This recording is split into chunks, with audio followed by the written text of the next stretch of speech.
El pastor lo asesinó para luego resucitarlo, pero todo salió mal. El pacto de la tumba, cuando la fe y el fanatismo se enterraron vivos. En un rincón olvidado de Zambia, donde el polvo rojo se confunde con el horizonte y las creencias profundas echan raíces más hondas que los baobabs, un pastor de 22 años convenció a 3 de sus fieles de que la muerte no era el final, sino un trámite. Les pidió lo impensable, que lo ataran, lo vistieran de blanco y lo sepultaran en la tierra, siguiendo al pie de la letra una promesa bíblica. Esta es la historia de una resurrección que nunca llegó, de una fe que se transformó en pesadilla, y de los ecos de un grito que quedó ahogado bajo 3 días de silencio. Adentrémonos en la comunidad, en las mentes y en el pozo que se convirtió en el escenario de una tragedia anunciada. Advertencia: el siguiente contenido narra hechos reales ocurridos en agosto de 2021 en Chadiza, Zambia. Incluye descripciones de prácticas religiosas extremas, detalles sobre una muerte por asfixia y análisis de las consecuencias legales y sociales del suceso. Se recomienda discreción a la audiencia, ya que el relato puede herir sensibilidades. Procedemos. El aire en Chadiza, en la provincia oriental de Zambia, siempre ha tenido una cualidad distinta en agosto. Es seco, cargado de un calor que parece vibrar con la luz del sol, y lleva el polvo fino de la tierra color óxido que se cuela por todas partes. Agosto de 2021 no fue la excepción. Pero ese año, el aire también comenzó a cargarse con algo más. Una corriente de fervor inusual, un murmullo que brotaba del pequeño recinto de la iglesia Sion, una de las muchas congregaciones cristianas apostólicas y pentecostales que pueblan la región. Allí, un joven de 22 años llamado James Sakara había ido ganando, no solo respeto, sino una devoción casi magnética. No era un teólogo formado en seminarios. Su autoridad emanaba de una convicción férrea, de una oratoria apasionada y de una promesa que resonaba con una fuerza ancestral en tierras donde lo espiritual y lo tangible a menudo se entrelazan. James Sakara no predicaba una fe tranquila y resignada. Predicaba una fe viva, militante, llena de señales y prodigios. En sus sermones, la historia de la resurrección de Jesucristo no era un relato lejano del pasado, sino un modelo, un manual de operaciones para el creyente verdadero. Hablaba de los 3 días en el sepulcro no como un misterio, sino como un período definido, una prueba superable. Sus seguidores, en su mayoría personas humildes que encontraban en la iglesia consuelo y comunidad, escuchaban embelesados. En un contexto de desafíos económicos y acceso limitado a educación formal, el mensaje de Sakara ofrecía una certeza poderosa. El poder de Dios era tangible y podía manifestarse aquí y ahora, incluso a través de sus siervos. Las semanas previas al fatídico día estuvieron marcadas por una intensificación en el tono de Sakara. Sus referencias a la resurrección se hicieron más personales, más urgentes.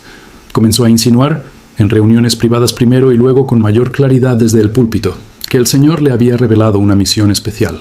Una prueba de fe que trascendería lo común y se convertiría en un testimonio indesmentible para la congregación y para el mundo. El concepto de señal es fundamental en muchas iglesias carismáticas. Una señal visible, un milagro, que valida la autenticidad del mensaje y del mensajero. Para Sakara, esa señal estaba tomando una forma concreta y aterradora. No surgió de la nada. Investigaciones posteriores y testimonios de la comunidad sugieren un caldo de cultivo. Zambia es un país de profunda religiosidad, donde las iglesias independientes, a menudo lideradas por figuras carismáticas, proliferan. Algunas de estas iglesias practican rituales intensos de ayuno, vigilias nocturnas y búsqueda de experiencias espirituales extáticas. La línea entre la fe ferviente y el fanatismo puede, en ciertos contextos, volverse peligrosamente delgada. Sakara, un joven quizás imbuido de un sentido de destino y de una lectura literalista y aislada de las Escrituras, cruzó esa línea, y no lo haría solo.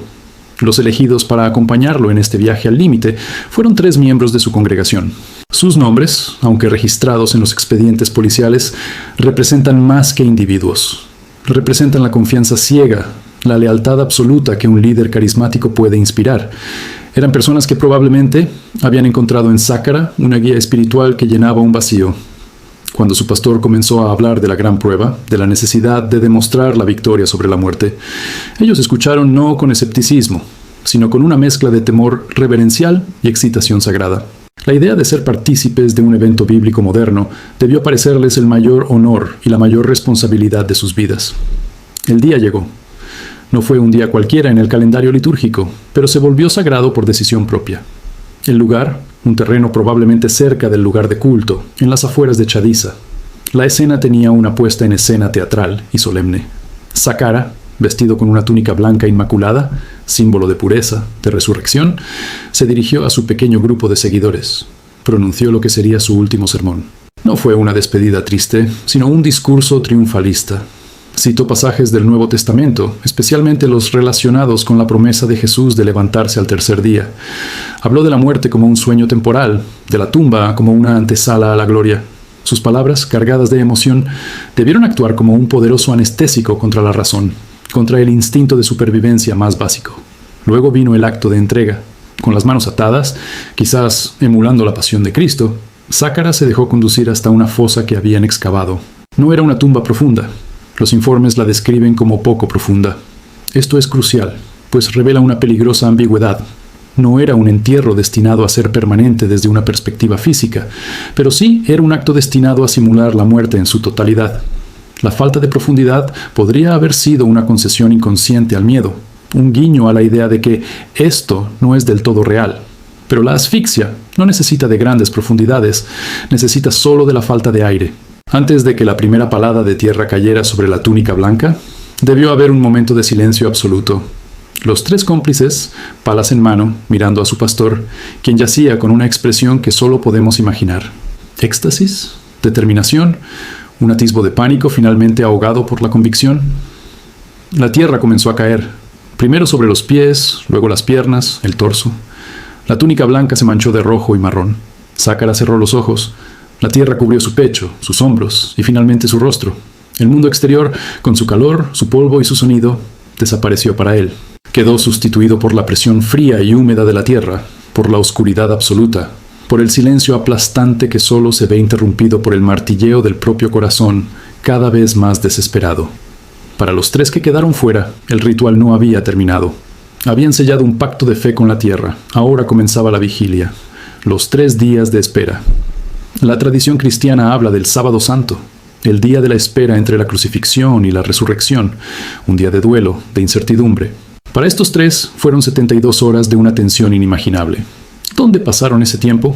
Probablemente cerca del sitio, orando, cantando salmos, tratando de ahuyentar las dudas.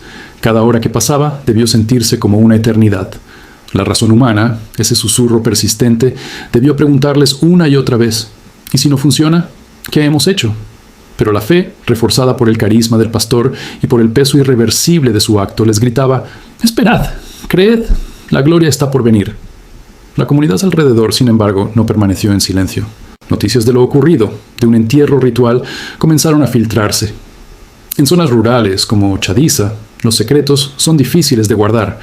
Algunos vecinos debieron mirar con preocupación y escepticismo. Otros, quizás con una curiosidad morbosa. Pero no hubo una intervención inmediata. El respeto a las prácticas religiosas, el temor a interferir en algo sagrado, o simplemente la incredulidad de que alguien pudiera llevar algo tan lejos, paralizaron cualquier acción externa durante esos 3 días. El tiempo, sin embargo, corría en contra de James Saqqara bajo tierra. La ciencia es implacable. El cuerpo humano necesita oxígeno.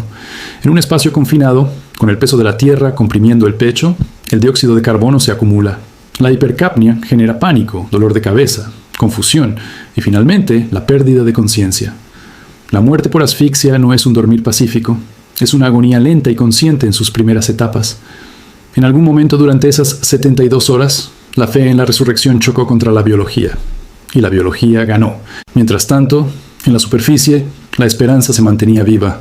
Los 3 fieles, agotados física y emocionalmente por la vigilia y la carga de su acto, se prepararon para el momento culminante. El tercer día amaneció. El mismo sol, el mismo polvo rojo. Pero para ellos, la luz de ese día debía iluminar un milagro. Con una mezcla de fervor y una ansiedad que seguramente les corroía por dentro, se acercaron a la fosa. Las paladas que habían servido para cubrir, ahora servían para descubrir. El proceso de exhumación debió ser frenético, caótico, lleno de un terror esperanzado. La tierra volaba. La expectativa era un cristal a punto de romperse. Y entonces, la túnica blanca, ahora sucia y descolorida, volvió a aparecer.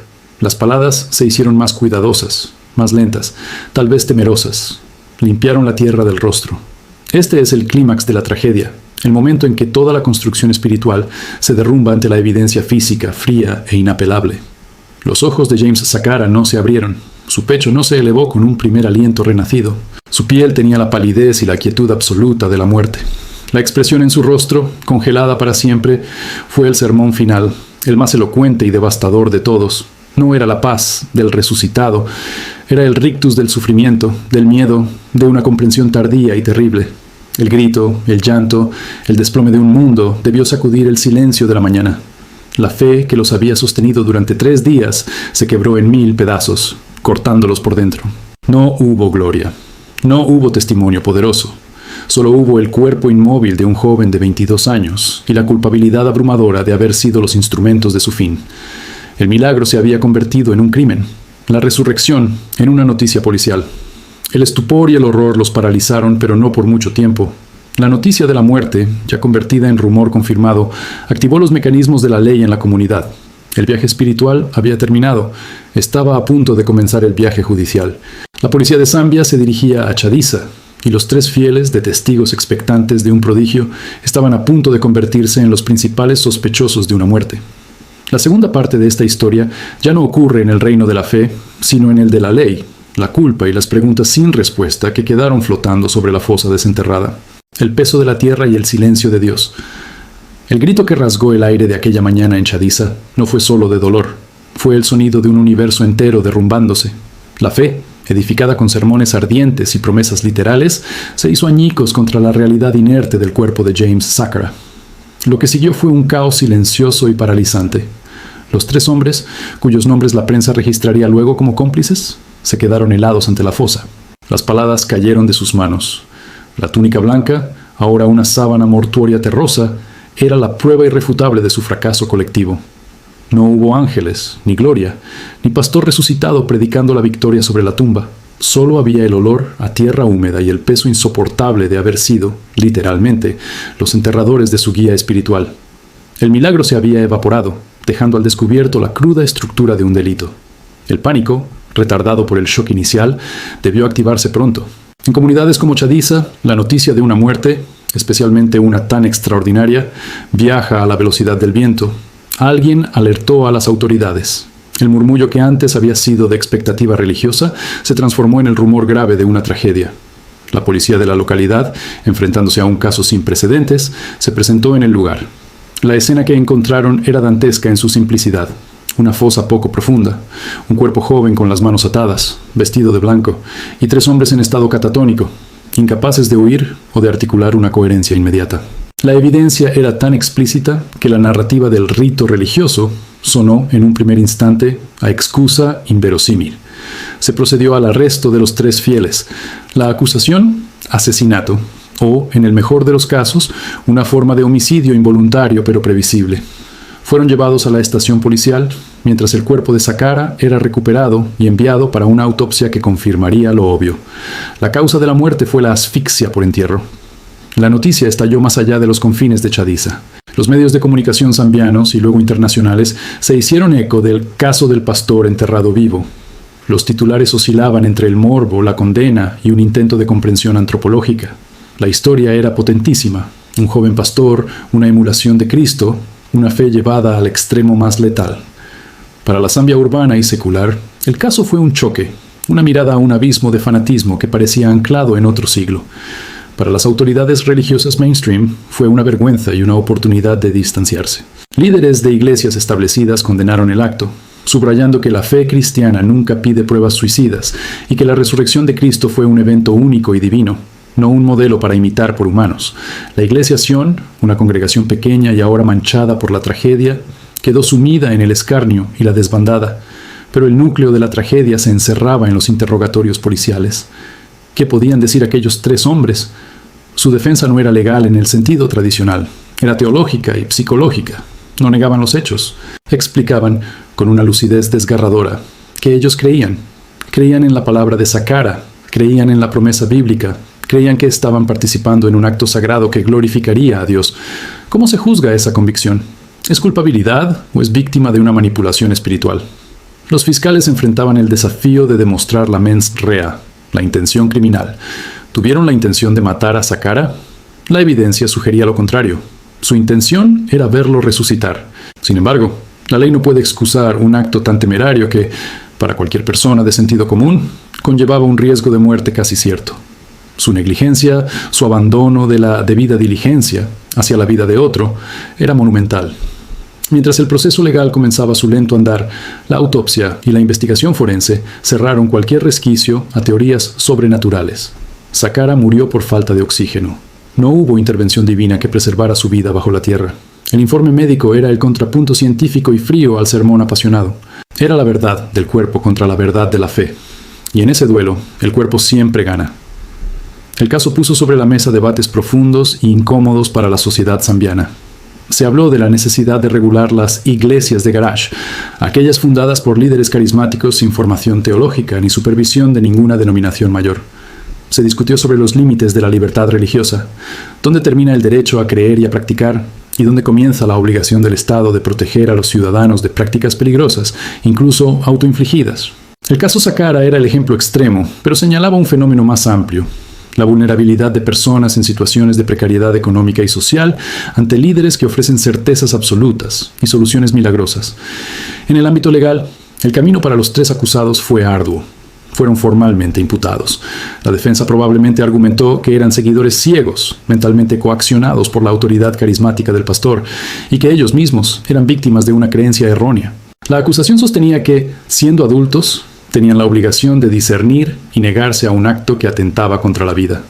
La prensa siguió el caso, pero con el tiempo, como suele ocurrir, la noticia dejó los titulares. El destino final de los 3 colaboradores, si fueron condenados a prisión o si recibieron una sentencia condicional considerando las circunstancias extraordinarias, no fue ampliamente detallado en la cobertura internacional posterior. Es probable que el sistema judicial zambiano tuviera que navegar entre el castigo ejemplar y el reconocimiento de una tragedia colectiva, donde las líneas entre perpetrador y víctima estaban brutalmente difusas. La verdadera condena, sin embargo, no era la que pudiera impartir un juez. Era la condena interna.